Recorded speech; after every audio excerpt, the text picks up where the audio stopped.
안녕하십니까. 2023년 5월 19일 차변봉의 팩트 시작하겠습니다.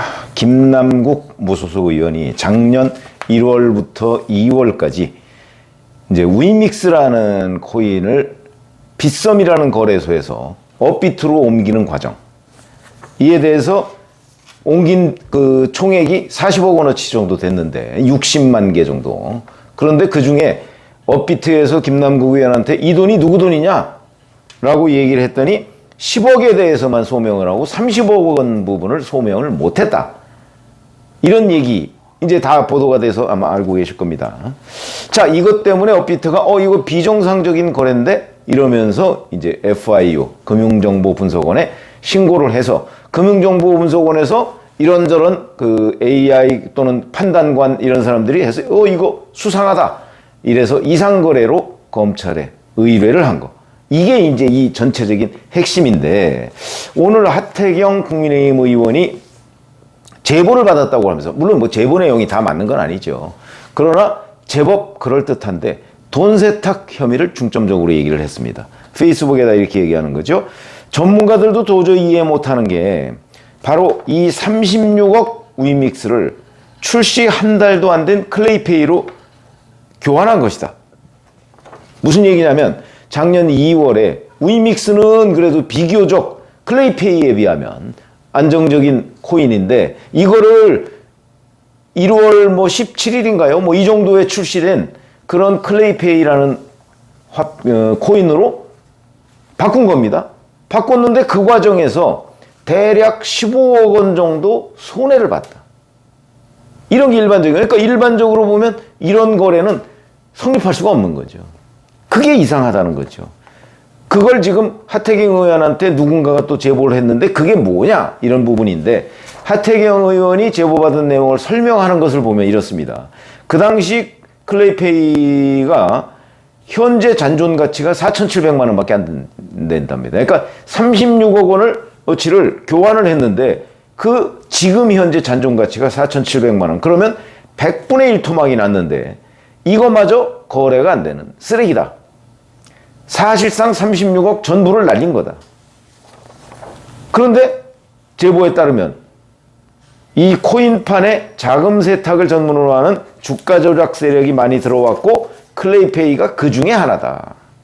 김남국이 클레이페이로 교환을 했는데 그러면 김남국이 바꾸는 사이에 김남국의 위믹스를 가져간 이제 주가 조작 세력이 있을 거 아니겠습니까? 그럼 이 위믹스를 가져간 주가 조작 세력이 그걸 팔아서 일정한 수수료를 빼고 현금화하고 그 돈을 김남국 의원한테 줬다. 이러면 김남국 의원은 뭐 손해본 듯 뭐 완전히 다 날린 것 같은 그런 거래를 통해서 실질적으로는 자기가 돈 세탁을 통해서 현금을 가지게 되는 이런 과정이다. 이런 제보를 이제 하태경 의원이 받았다는 겁니다. 이렇게 되면 김남국 의원이 마치 외형적으로는 투자에 실패함으로써 36억을 다 날린 것 같지만 실질적으로는 클레이페이와 자기가 가진 위믹스를 교환하면서 그 위믹스를 가져간 사람이 그걸 현금화해서 자기한테 돌려주면 36억 중에 그 사람들 뭐 수수료 일부 주고 뭐 이렇게 되면 대략 30억 정도의 현금을 자기가 손에 쥐게 되는 것이다. 이게 곧 자금 세탁이죠. 그러면 이 30억에 대한 출처는 정상적인 거래로 위장한 것이다. 라는 게 제보의 핵심 내용이라는 겁니다. 그리고 이렇게 얘기합니다. 이게 이제 하태경 의원 설명은 겉으로는 투자 실패로 보이지만 현실은 자금 세탁이 된 30억 원의 현금을 손에 쥔 것이다.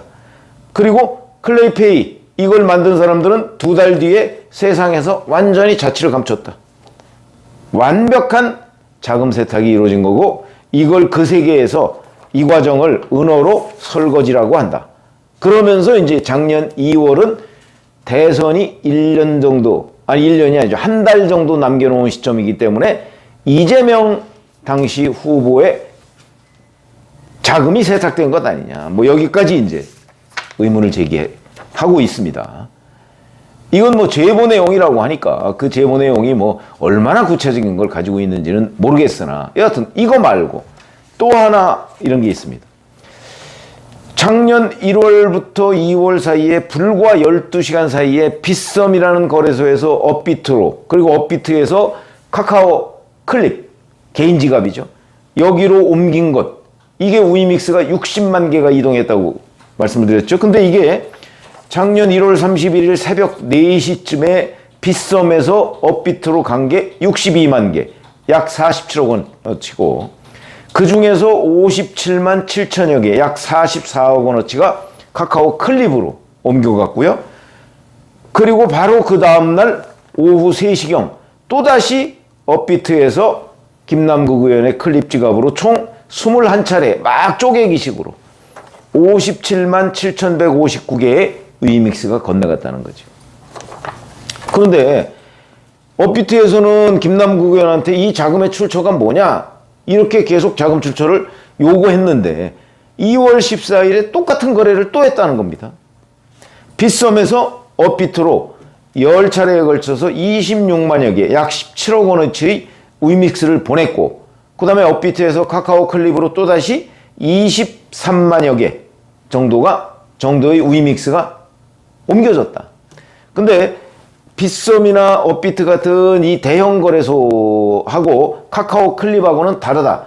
클립은 개인 지갑의 형태를 띠고 있기 때문에 빗썸이나 그 업비트 같은 이런 그 대형 거래소의 통제를 안 받는다고 합니다. 그러니까 자기의 위믹스를 빼서 통제를 안 받는, 거래소의 통제를 안 받는 쪽으로 옮겨놨다. 왜 그랬을까? 이거에 대해서도 전문가들이 두 갈래로 이걸 분석을 한다고 하는데, 하나는 업비트가 자금 출처 조사를 자꾸 요구를 하니까 그걸 피하려고 한 것이다, 이렇게 분석하는 게 있는데, 이거는 뭐 좀 맞지 않는 거라고 봅니다. 이미 자금 출처를 업비트가 요구한 거는 그렇게 옮겼기 때문에 요구한 거지, 요구했기 때문에 옮긴 건 아니죠. 선후가 바뀐 겁니다. 그럼 이제 두 번째 가능성은 빗썸이라는 곳에서 개인 지갑에 대한 출금을 엄격하게 금지했기 때문에 할 수 없이 업비트로 옮겼다가 업비트에서 개인 지갑으로 옮긴 것 아니냐. 이게 보다 합리적인 분석인데, 그러면 왜 그랬겠느냐, 이게.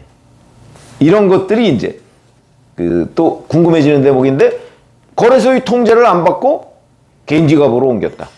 그러면 거래를 좀 더 활발하게, 내지는 거래소에서 자꾸 뭐 FIU 같은 데 통보하고 그러니까 그 통제를 안 받겠다는 얘기는 뭔가 자금을 숨길 의도가 있었던 것 아니냐. 이게 이제 또 아까 하태경 의원이 제보받았다는 자금 세탁 부분하고도 연결이 될 수 있는 대목이다.